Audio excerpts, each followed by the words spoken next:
G'day sausage lovers, Greg here. Well, it's time for another quick tip, and today's tip is how to cook sausages in the air fryer.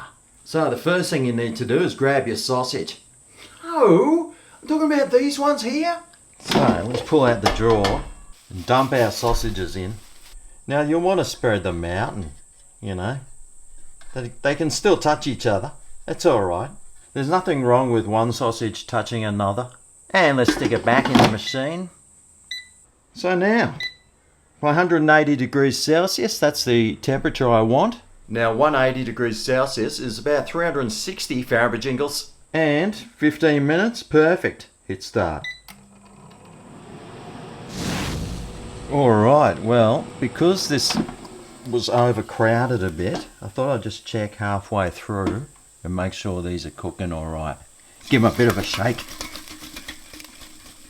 Normally, if you're only cooking a few snags, it doesn't matter. So, put these back in and finish the job. Alright, well, the timer's gone off. And just check these snags out. Alright, let's suss it out. Now, they will be hot, so this is burning my fingers. So that was 15 minutes. If you want to cook them for a bit longer, you can. But there you go. It's cooked all the way through and looking good. Thanks for watching. I'll see you next time for my next quick tip. See you then. Oh yeah, this is Greg's Kitchen, where the